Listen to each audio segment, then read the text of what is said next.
Enlikliksimizge kulak veren vatandaşım, hürmetli vatandaşım, biz başlı vaziyet doğrusu toxtalgan vaqtida Tayvan jarayonida, Tayvan dairəsində, Tayvan boğazında bo'lib atgan özgürlükler doğrusu toxtalgan edik.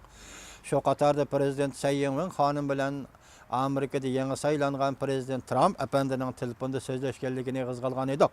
Bu xabarimiz yuqoridagi leksiyaning davomi edi. Men tuyuqsiz ani besib yetib qoldim.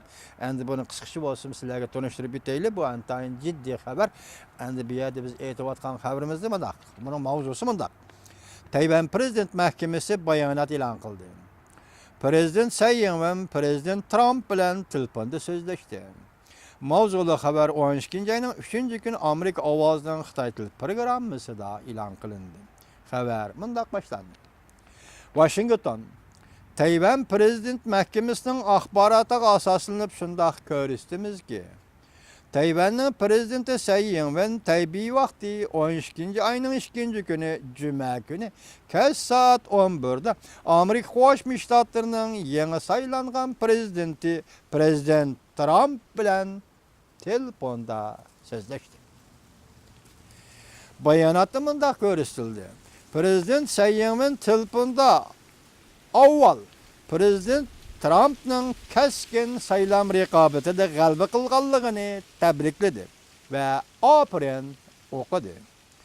İki nafar prezident telefonda o'zaro salomlashgandan keyin boshqa kelgi siyosat yurgizishning muhim nuqtalari to'g'risida ko'z qarashlari e'tiqodiy bo'libmi iqtisodiy taraqqiy qildirish, davlat mudofaasini kuchaytirish, fuqarolarni yaxshi turmushga ega qilish jihatda ko'z qarashlarini so'zlab o'tdi.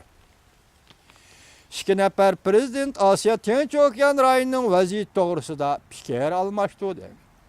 Prezident Tsai Ing-wen telefonda Amerika Tayvan munosabatlarining kelgusi taraqqiyoti, o'zaro hamkorlik va munosabatlarni kuchaytirish to'g'risida umidlarini bayon qildi.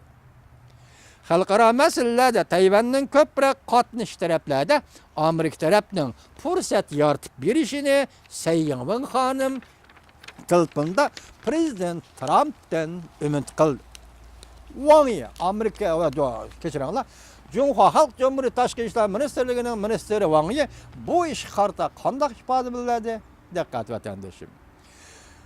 Wang Yi prezident Trump bilan prezident Tsai Ing-wenning telefonda so'zlashganligi Tayvan taraf o'ynagan o'yin.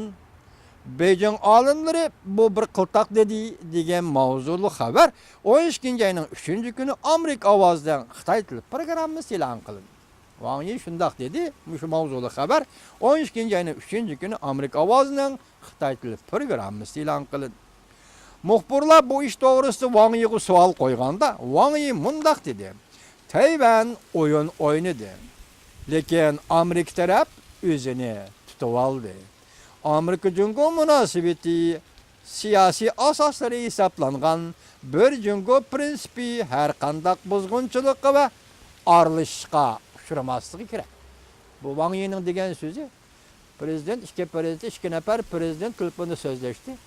Bir Jungo prinsipi buzg'unchilikqa va aralashishga uchramasligi kerak deydi minister Wang Yi, Jungoning ministri, tashqi ishlar ministri Wang Yi. Tadqiqotchi Xolivi tahlil qilib mundaq ko'rsatdi. Tayvan bo'g'izida mundaq bir o'zgarishning o'ttiriga chiqishi Amerika-Jungo munosabati va Tayvan tarafdan nurg'unlagan omillar prezident Trump bilan prezident Tsai Ing-wenni telefonda so'zlashishga olib keldi. Demak, tahlil to'g'ri tahlil ekan, nurg'un omillar. Mush ahvol mushu paytda konkret Tayvan masalasining Amerika-Jungo munosabatidan iborat cho'ng masalaga bog'lanib kelishidan saqlanishimiz kerak. Bu tahlilchi to'g'ri aytibdi. Bugun Tayvan masalasi endi telefonda so'zlashdi. Ikki nafar prezident Tayvanning prezidenti Tsai Ing-wen xonim Amerika Qo'shma Shtatlarining yangi prezident Trump bilan telefonda so'zlashdi. Demak, bugungi Tayvan masalasi yuqorqi tahlilchi aytganda konkret masala. Konkret Tayvan masalasi bo'lib qoldi. Şuna bu Tayvan meselesini endi Jungo Amerika münasebetinden ibaret çoğun yönelişlik ya da çoğun vaziyetlik münasebetke bağlap koyuştun saklanınla dep hazır Jungo'nun rahberleriga signal bergendek bulup atıdı. Ameliyatı şundak. Əməliyyatı şundaq boludu. Bu təhlilçinin kallisi intayın çoğunqur fikir kıldığın kallı iken değil. Enlikli vatandaşım 1976 yılı Tayvan Birleşken Devletler Teşkilatı'ndan çıkarıldığından keyin 1972 yılından başlap yoki 1979 birinci ayının birinci günü Amerika Qo'shma Shtatlar hükümeti bilan Cumhuriyet Halk Respublikasi hükümeti diplomatik münasebet o'rnatgandan keyingi bugungi kunda to'g'ri 37 yil deyli mushunda o'tgan vaqtga 40 yilga yaqin vaqt o'tganda Amerika Qo'shma Shtatlarining yangi saylangan prezidenti Tayvanning prezidenti Tsai Ing-wen bilan telefonda so'zlashdi. Tunji qatam 40 yildan keyin tunji qatam. Hurmatli vatandoshlar, bir jungo prinsipining yo'ltashlari tavrinib qoldimi? Amerika Qo'shma Shtatlarining Osiyo siyosatida o'zgarish bo'ldimi? Bo'lamdi. Hozirgi torbatlar qaynab ketdi. Prezident Trump saylanma chiqib vatanima Amerikada saylanma o'tib olgandan keyin torbatlar nima dedi? Amerika Tayvanni tashlab o'tadi. Endi Tayvanga qaramaydi. Tayvan bo'g'izi bilan chatoq chiqadigan bo'lsa Amerika aralashmaydi. Xitoylar hadab qaynab ketdi. Buning chidamagan hatto peshqadam tajribali siyosiyon Tayvanning sobiq prezidenti Li Dongxuy nima dedi? Amerika tashlab Yaponiya bor dedi. Demek şu adamın teşvikattan kaymoqdi. Dal mushundaq vaqtda endi prezident Trump Tayvanning prezident Tsai Ing-wen bilan ko'rishdi. Eg'irga. Jungo'liq apandilar biz 71 yildan keyin 71 yil kutdik deyli. Bugun bu xabarga erishdik.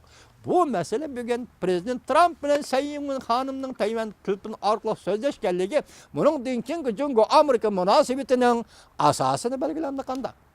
Buningdan keyingi Amerikaning Osiyo Tinch okean rayonining siyosat tuzilishining ramkasini belgilandi qanday.